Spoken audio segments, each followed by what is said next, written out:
বুঝলে, আর কিছুদিন পর তো নতুন বছর আসছে।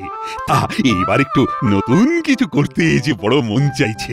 কি করতে মন চাইছে মহারাজ? আগের বছর করা সব প্রতিশ্রুতি পালন তো অবশ্য করেই করতে হবে, আর তার সাথে একটা নতুন কিছু করতে হবে। পুরনো প্রতিশ্রুতি সব মনে আছে মহারাজ?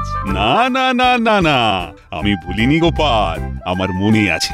আজ আমি খুব আনন্দের সাথে ঘোষণা করছি, আসছে বছর থেকে গোপালের বেতন বাড়লো। গত বছর সকলের বেতন বেড়েছিল, কিন্তু আমার গোপালের বেতন বাড়াতে পারিনি। আমি কথা দিয়েছিলাম যে আসছে বছর আমি গোপালের বেতন বাড়াবো, আর আমি আজ সেই কথা রাখলাম। আগামী বৈশাখ মাস থেকে গোপালের বেতন বাড়ল।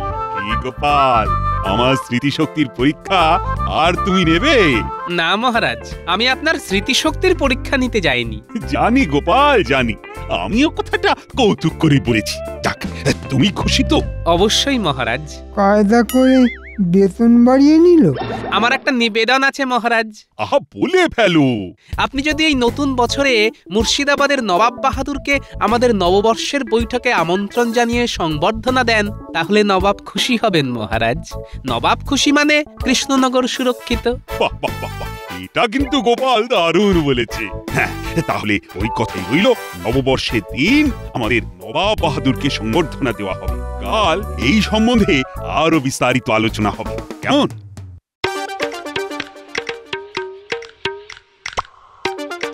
গিন্নি, গিন্নি, ও গিন্নি, বলি কোথায় গেলে গো? কেন গো, কি হয়েছে? কি হয়েছে আজ এত খুশি দেখছি? আরে শোনো শোনো, আসছে মাস থেকে আমার বেতন বাড়লো। ও তাই নাকি গো? তাহলে নতুন বছর আমাদের ভালো যাবে, কি বলো? বাবা টুকি, বাবা বাবা এলাম। নতুন বছর তোমাদের সঙ্গে কাটাতে এলাম। বাবা বাবা বাবা, খুব ভালো দিনে এসেছিস রে তোরা। কেন মা, ভালো দিন কেন? বাবা জীবন, তোমার শ্বশুর মশাইয়ের বেতন বেড়েছে গো। আহা, কি আনন্দ, কি আনন্দ। ও বাবা বাবা বাবা গো, তাহলে আজ জমিয়ে জামবাটি ভর্তি করে গাজরের হালুয়া খাবো গো। ও বাবা, খাওয়াও না, গাজর খাওয়াও না বাবা। তোমার শাশুড়ি গাজরের হালুয়া বানাতে জানে না বাবা জীবন। কি কি বললে? আমি গাজরের হালুয়া বানাতে জানি না? গাজর নিয়ে এসো, আমি হালুয়া বানিয়ে খাওয়াবো। হ্যাঁ ঠিক আছে ঠিক আছে, এখন তো তোমরা আছো, হবে একদিন। ততদিনে গিন্নি তুমি গাজরের হালুয়া বানানোটা শিখে নাও, কেমন? ঠিক আছে ঠিক আছে, তুমি যখন বলছো তখন একটু শিখেই নেবো খন। বাবা কি নরম গলা, টাকার কি মহিমা। যাও বাবা জীবন, ভেতরে যাও। ওমা, আপনি বলছেন? কি ভালো, কি ভালো।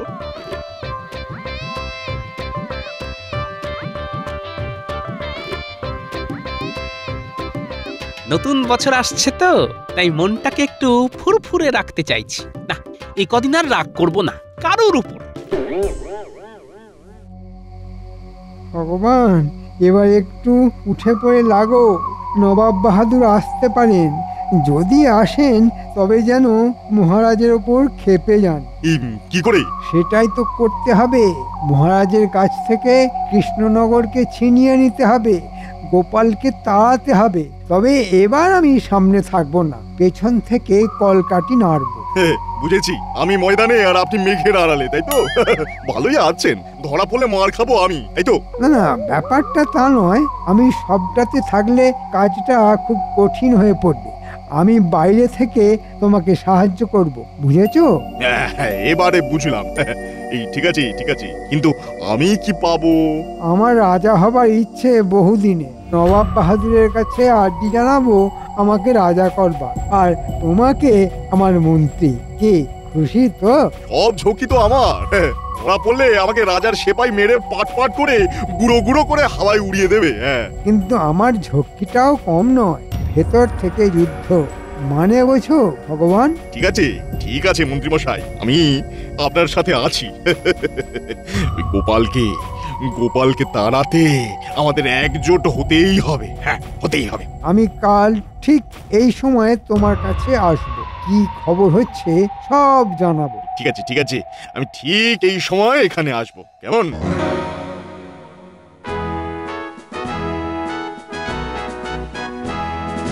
মহারাজ, তাহলে আমরা আমাদের কাজ শুরু করি। আমরা আজই নবাব বাহাদুরকে আমাদের তরফ থেকে দুধ পাঠিয়ে নিমন্ত্রণ করি। ঠিক আছে ঠিক আছে, আমি আজই দুধকে পাঠিয়ে দেবো। সভাকবি, তোমাকে একটা সুন্দর কবিতা লিখতে হবে।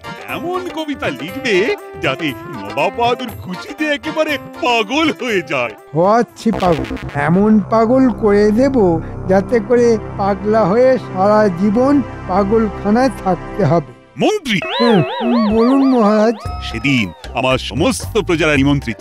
নতুন বছরে রানীমা সকল প্রজাদের নিজের হাতে নতুন বস্ত্র দেবেন। সেই দিন দুপুরে নববর্ষের ভোজ আমার সকল প্রজা পেট পুড়ে খাবে। বাবা, এই অল্প সময়ে এত আয়োজন কি করে হবে? সেটা ভাবা দেখা এসব তোমার কাজ, কারণ তুমি আমার মন্ত্রী। মহারাজ, আমরা সবাই দায়িত্ব ভাগ করে নেব, তাহলে কারো কাছে কোনো চাপ থাকবে না। সাধু সাধু, তাহলে কে কে কি কি দায়িত্ব নেবে ঠিক করে ফেলি। মন্ত্রী, তুমি প্রশাসনিক কাজ সব দেখবে, আর গোপাল ভাড়ার ঘর আর রসুই ঘর তোমার দায়িত্ব। ইস, ভাড়ার দায়িত্বটা যদি আমি পেতাম। দেখি বলে মহারাজ, ভাড়ার ঘরের দায়িত্ব কিন্তু প্রশাসনিক দায়িত্বের মধ্যে পড়ে। না না না না, ওই দায়িত্ব আমি গোপালের হাতেই দেব। তোমার অনেক দায়িত্ব, তুমি সবটা পারবে না। নবাব আসবে, নবাবের সাথে লোক লস্কর আসবে, হই হই কাণ্ড, রই রই ব্যাপার, আর তুমি কিনা ভাড়ার ঘর নিয়ে বসে থাকবে। না না না মন্ত্রী, তুমি তোমার দৃষ্টিটা উঁচু করো। উঁচুই তো করছি, এত উঁচু করব যে আপনাকে সেই উঁচু থেকে ছোট দেখাবে। ঠিক আছে, আপনার আদেশ শিরোধার্য। সভাকবি, তুমি নবাব বাহাদুরের সাথে সব সময় থাকবে, কেননা তুমি হচ্ছ আপ্যায়নের দায়িত্বে। দেখবে নবাব বাহাদুর যেন মনক্ষুণ্ণ না হন। মহারাজ, আপনি থাকুন চিন্তামুক্ত, সভাকবি আছে যুক্ত। সাধু সাধু। মহারাজ, আপনি নবাব বাহাদুরকে মালা দেবেন। তুমি ওই মালাটাকে আমার হাতে তুলে দেবে। এই তো মাথায় এক ঝটকায় বুদ্ধি চলে এসেছে। ওই মালাতেই সব জ্বালাবো মহারাজ। ওই মালাই হবে আপনাদের জ্বালা। হ্যাঁ, সেনাপতি, তুমি দেখবে আমার রাজ্যে কোনো বৈদেশিক শত্রু যেন ঢুকে না পড়ে। তোমার সৈন্য সামন্তদের নজরদারিতে রাখবে। যথাজ্ঞা মহারাজ, আমি প্রস্তুত। আমি আজ থেকেই রাজ্যের সর্বত্র ওই সৈন্য মোতায়েন করে দেব মহারাজ। এই রে, এই সেনাপতিকে হাত না করলে তো মুশকিল। চুলে ভিজবে না, অন্য ব্যবস্থা করতে হবে। দেখি, একবার রাজসভা থেকে বেরিয়ে সেনাপতিকে ধরতে হবে। সেনাপতি, আমি যেহেতু প্রশাসনিক দায়িত্বে আছি, এই বিষয়টা তো তোমার সাথে আলোচনা করে নেব। সেই ভালো সেই ভালো। ঠিক আছে মন্ত্রী মশাই, সভা শেষে আমরা রাজ্যের সুরক্ষা, নবাব বাহাদুরের সুরক্ষা নিয়ে আলোচনা করব। মন্ত্রী মশাই দেখছি অতি উৎসাহী। কোনো কিছুই তো অতিরিক্ত ভালো নয়, নজরে রাখতে হচ্ছে। প্রহরী, দুধকে খবর দাও, এক্ষুনি আমার কাছে নিয়ে এসো। মন্ত্রী, নবাব বাহাদুরকে পত্র লেখ, আমি স্বাক্ষর করে দিচ্ছি। নবাব বাহাদুরের কাছে আজই নিমন্ত্রণ চলে যাওয়া চাই। যথাজ্ঞা মহারাজ।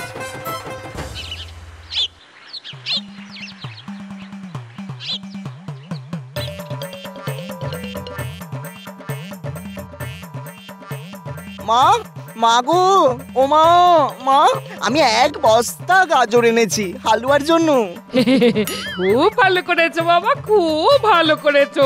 চিনি তো লাগবে বাবা। সে ব্যবস্থা হয়ে গেছে। যে খায় চিনি যোগান চিন্তামণি। চিনি কোথায় গো? দেখতে তো পাচ্ছি না। আসছে মুটের মাথায় চেপে। মা, আজকে রাতে গাজরের হালুয়া বানাবে তো? বানাবো বানাবো, বাবা জীবন খেতে চেয়েছে বলে কথা। বানাবো না। বাবু, চিনির বস্তা কোথায় রাখবো? আরে, এক বস্তা চিনি কি হবে? গাজরের হালুয়া হবে। আর তো 4 দিন পরে নতুন বছর পড়বে বাবা, একটু মিষ্টিমুখ না করলে চলে? আপনার তো বেতন বেড়েছে বাবা, একটু আনন্দ করব না? বাবু, কোথায় রাখবো? না না, বছরের শেষ দিনে আর মেজাজ গরম করব না। মাথায় 22 মণ বরফ চাপি রাখবো। মুটে ভাই, তুমি এক কাজ করো, বস্তাটা আমার জামাইয়ের মাথায় তুলে দাও। আমার জামাই ঠিক জায়গায় রেখে দেবে। হ্যাঁ বাবা জীবন, বস্তাটা ধরে নাও তো।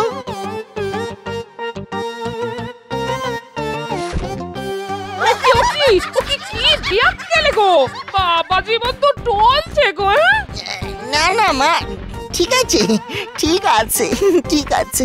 বাহ বাহ, খুব ভালো খুব ভালো। শোনো গিন্নি, আমি একটু আসছি। হ্যাঁ, কাজ আছে। তুমি রসিয়ে হালুয়া বানাও, আমি এসে খাবো। কানামাছি ভো ভো যাকে পাবি তাকে ছো, কানামাছি ভো ভো যাকে পাবি তাকে ছো, কানামাছি ভো ভো যাকে পাবি তাকে ছো।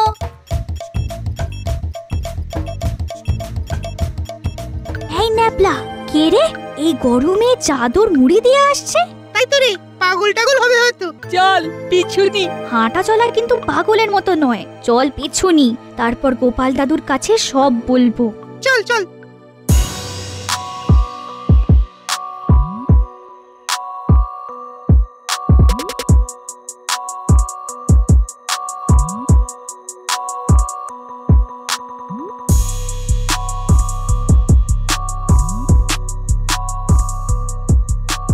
আলো না পড়লে বের হবো কি করে? এই গরমে চাদর মুড়ি দিয়ে আসতে ভালো লাগে?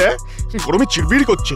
বলুন মন্ত্রীমশাই, তাড়াতাড়ি বলুন। শোনো ভগবান, হাতে সুযোগ এসেছে। নবাব বাহাদুরের কাছে গোপাল আর মহারাজকে অপদস্থ করতে হবে। শোনো, মহারাজ মালা দেবেন আর গোপাল সে মালা মহারাজের হাতে তুলে দেবে। 1 তীর 2 নিশান। মালাতে কিছু একটা মেশাতে হবে। মালাতে কায়দা করে বিচুটি পাতার চূর্ণ মিশিয়ে দিয়ে আসবো, তাই তো? বিচুটি পাতার চূর্ণ? হ্যাঁ, আর বিচুটি পাতা মেশানো মালাটা আসল মালাটার সাথে অদল বদল করে দিতে হবে। ব্যাস, নবাব বাহাদুর বিচুটির জ্বালায় একবারে জ্বলবে আর লুচির মতো ফুলবে। আর রাজ সিংহাসনটা আমার কাছে আসবে। বাহ, বেশ ভালো পরিকল্পনা।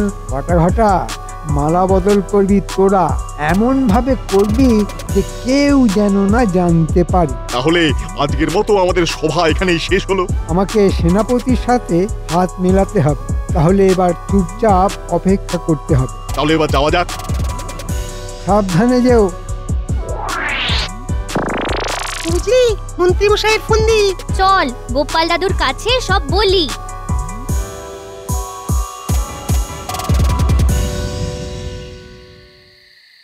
গিন্নি, ভালোই হয়েছে।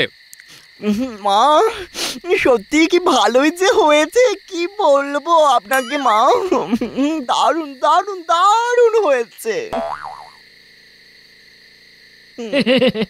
সত্যি এই সব খাওয়া দাওয়া তুমি এলে বলেই হলো, নইলে সেই থোড় বড়ি খাড়া আর খাড়া বড়ি থোড়।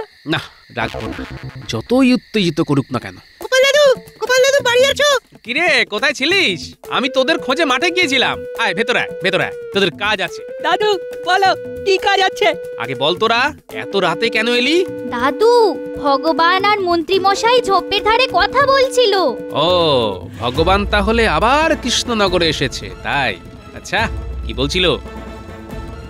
মালাতে কিছু একটা মেশাতে হবে। মালাতে কায়দা করে বিচুটি পাতার চূর্ণ মিশিয়ে দিয়ে আসবো, তাই তো? বিচুটি পাতার চূর্ণ? হ্যাঁ, আর বিচুটি পাতা মেশানো মালাটা আসল মালাটার সাথে অদল বদল করে দিতে হবে। বুঝলাম, আমি এই ব্যাপারেই কথা বলতে তোদের কাছে গিয়েছিলাম। ও মা গো, কি সর্বনেশে ব্যাপার গো! ওগো, ওগো, কি হবে গো? ও মা, কি হবে গো? আমার যে বুক ধড়ফড় করছে। কিচ্ছু ভেবো না গিন্নি, মন্ত্রী যায় ডালে ডালে, আমি যাব পাতার শিরায় শিরায়। ও বাবা, আমি একটু মন্ত্রীর সাথে তাকদিনাধীন করব। তুমি পারবে তাকদিনাধীন করতে? বাবা, ও বাবা, আমি তো আপনারই জামাই, দেখি একটু পায়ে ধুলো দিন। দেখুন না মন্ত্রীর ভাগ্যে আপনার জামাই দেবে কেমন চাই। ন্যাপলা, গুলটে, পুঁটি, তোদের সাথে আমিও আছি কিন্তু। কি গো, বাবারে বাবারে বাবারে, ঠাকুর ঠাকুর ঠাকুর, সব যেন ঠিক হয়ে যায়। ঠাকুর ঠাকুর ঠাকুর, সব যেন ঠিক হয়ে যায়। ঠাকুর, ভেবো না, সব ঠিক হয়ে যাবে। ওরা ভালো মালাটা বদলে বিচুটির মালা রাখবে, আর আমরা বিচুটির মালাটা বদলে সেখানে আবার একটা ভালো মালা রাখবো। আর বিচুটির মালা গলায় দেবে কে? কে? কে? আমাদের মন্ত্রী। কেমন হবে বাবা? দেখা যাক, আগে সেনাপতিকে সামলাতে হবে। কাল সেনাপতির সাথে একটু কোলাকুলি করে আসবো। ঠিক আছে। উজির, কাল থেকে কেন জানি না মনটা খুব খুশি খুশি লাগছে। কেন জাহাপানা? কাল রাতে খুব ভালো ভালো খাবার স্বপ্ন দেখেছি। আমি তুমি বসে খাচ্ছি আর খাচ্ছি। স্বপ্নেও আমাকে খেতে দেখলেন জাহাপানা? হ্যাঁ দেখলাম, মানে তোমার সে কি খাওয়া। জাহাপানা, কৃষ্ণনগর থেকে দুধ এসেছে, কি বিশেষ কথা আছে আপনার সাথে। নিয়ে এসো। কৃষ্ণচন্দ্র আমাকে কি বলতে চায়? দেখুন, কোনো আর্থিক সাহায্য চাই হয়তো। বলো দূত, কি সংবাদ? নবাব বাহাদুর, আমাদের মহারাজ আগামী পয়লা বৈশাখ আপনাকে কৃষ্ণনগরে আমন্ত্রণ জানিয়েছেন। এই যে পত্র নবাব বাহাদুর। তুমি পড়ে শোনাও। মহামান্য নবাব বাহাদুর, আগাম নববর্ষের শুভেচ্ছা জানাই। শুভ পয়লা বৈশাখ উপলক্ষে সমগ্র কৃষ্ণনগরবাসীর পক্ষ থেকে সম্বর্ধনা দিতে চাই। আপনি আমার এই আমন্ত্রণ গ্রহণ করে আমাকে বাধিত করিবেন। ইতি কৃষ্ণচন্দ্র রায়। উজির, দেখো দেখো দেখো, কৃষ্ণচন্দ্র আমাকে কি সুন্দর পত্র দিয়ে আমন্ত্রণ জানিয়েছে। নতুন বছরে এই রকম সম্মান এই প্রথম পেলাম, আমি ধন্য। শোনো দূত, কৃষ্ণচন্দ্রকে বলে দাও আমি সপরিষদ কৃষ্ণনগরে যাব। উজির, উজির, পয়লা বৈশাখ কবে? কাল বাদ পরশু জাহাপানা। শোনো দূত, কৃষ্ণচন্দ্রকে বলে দিও আমি তার আমন্ত্রণ রক্ষা করব। যথা আজ্ঞা নবাব বাহাদুর। দেখলে উজির, স্বপ্ন কিরকম সত্যি হলো? তাহলে স্বপ্ন কখনো কখনো সত্যি হয়।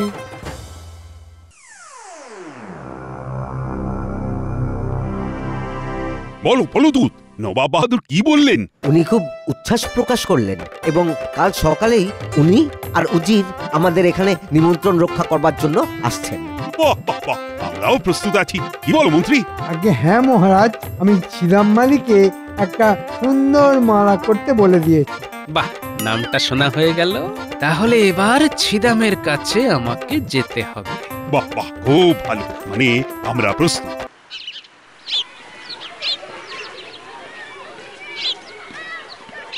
ছিদাম, মন্ত্রী মশাই একটা মালা করতে বলে গেছেন। গোপাল দাদা, শোনো ছিদাম, তোমাকে আরো 3টে হুবহু ওই রকম মালা বানাতে হবে। একটা মন্ত্রী মশাই নিয়ে যাবে আর 3টে আমার জামাই নিয়ে যাবে। কিন্তু এই 3টে মালার কথা মন্ত্রী মশাই জানবে না, মনে থাকবে? মনে থাকবে গোপাল দাদা। এই নে 3টে মালার অগ্রিম, গুনে নাও। 5টা মুদ্রা আছে। আবার বলছি, মন্ত্রী যেন জানতে না পারে। কেউ জানবে না গোপাল দাদা, কেউ জানবে না।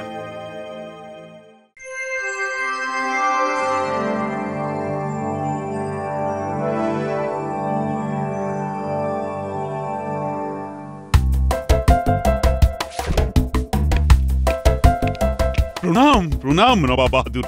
আজ বছরের শেষ দিন, যদি কোনো অপরাধ করে থাকি তো ক্ষমা করে দেবেন। তুমি আমার দিল জিতে নিয়েছো কৃষ্ণচন্দ্র, আমি খুব খুশি হয়েছি। একটু অপেক্ষা করুন নবাব বাহাদুর, এরপর লাঠি নিয়ে দৌড়বেন। স্বাগতম নবাব বাহাদুর, প্রণাম চরণে তব। খুশিতে হাসিতে তব সাথে আনন্দে লুটায় রব।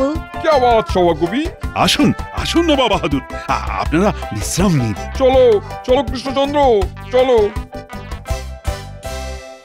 শুনুন শুনুন শুনুন, কাল নববর্ষ, মহারাজ নবাব বাহাদুরকে সম্বর্ধনা দেবেন। এই উপলক্ষে মহারাজ নগরবাসীকে কাল মধ্যাহ্ন ভোজনের জন্য আমন্ত্রণ জানাচ্ছেন। শুনুন শুনুন শুনুন।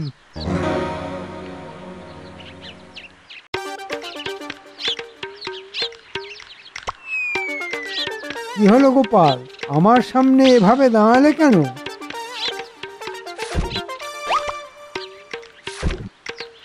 মন্ত্রী মশাই, শুধু নবাব বাহাদুর নয়, উজিরকেও মালা দেওয়া উচিত। সঠিক কথা, সঠিক। গোপাল, তুমি ধন্য। মন্ত্রী মশাই উজিরকে মালা পরাবে। এই রে, এ কি গেল? প্রথমে মন্ত্রী উজিরকে মালা পরাবে। মরেছে, কোন মালাটা বিছুটি মাখা কি করে বুঝবো? যা যা থাকে কপালে। কি ভাবছেন মন্ত্রী মশাই, 3টে মালার মধ্যে কোন মালাটায় বিছুটি পাতা চূর্ণ মাখানো আছে? কি বলছো এসব? বিছুটি পাতা? এই রে গোলমাল, মন্ত্রী ধরা পড়ে গেছে। মানে মানে পালাই বাবা। পালাবে কোথায় ভগবান? কোথাও কোথাও পালাবো না। পালাবো আবার কোথায়? যা পালায় নাকি কেউ? পালাবো না, এখানেই আছি। গোপাল দাদু, পালের গোদা আমাদের হাতে। ব্যাপার কি গোপাল? কিছুই তো বুঝতে পারছি না। আমাদের নববর্ষের বৈঠক শেষ হোক, তারপর সব বলবো। না গোপাল, তুমি বলো মন্ত্রী কি বেয়াদবি করেছে? নবাব বাহাদুর, মন্ত্রী মশাই আপনার মালাতে বিছুটি পাতা চূর্ণ লাগিয়ে রেখেছিল যাতে দোষ পড়ে মহারাজের উপর, আর আপনি মহারাজের উপর রেগে গিয়ে মহারাজকে সরিয়ে দেন। সেনাপতিকেও হাত করতে চেয়েছিল, কিন্তু আপনার সেনাপতি রাজভক্ত। সেনাপতি সব কথা আমাকে বলেছে, আর সেনাপতির ইচ্ছেতেই আমার বানর সেনার এক সেনা লুকিয়ে থেকে বিছুটি পাতা চূর্ণ দেওয়া মালা সরিয়ে ফেলে। ওই রে গুলটে, বেরিয়ে আয়। বাবা, এবার বিচ্ছুটির মালাটা কিন্তু আমি মন্ত্রীকে পরাবো। ও বাবা, পড়াই না বাবা। না, শাস্তি আমি দেবো। মন্ত্রী, তোমাকে আমি বন্দি করব। তুমি আমার ক্ষতি করতে চেয়েছিলে। ছি! আমার ভুল হয়ে গেছে, ক্ষমা করুন, ক্ষমা করুন।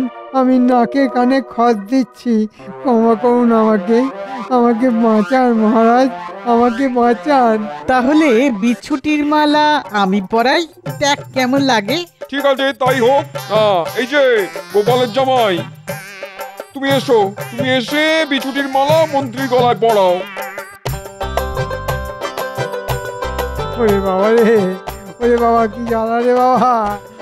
এখন আমার হাতে কিছু নেই, সব বিচার এখন নবাব বাহাদুরের হাতে। জামাই, মালা পরাও। মালা পরে নাচুন মন্ত্রী মশাই। তাক দিনা দিন, তাক দিনা দিন দিন, তাক দিনা দিন, তাক দিনা দিন দিন। ওরে বাবা রে, কি জ্বলছে রে বাবা, ওরে বাবা রে। মহারাজ, আর কোনো ভয় নেই। মন্ত্রী মশাই চুলকে চুলকে চুলবুলি হোক, আমরা আমাদের নববর্ষের বৈঠক শুরু করি। সবাইকে জানাই শুভ নববর্ষ। শুভ নববর্ষ কৃষ্ণচন্দ্র। যার গোপাল সহায় তার কোনোই ভয় নেই। জয় গোপালের জয়। জয় গোপালের জয়।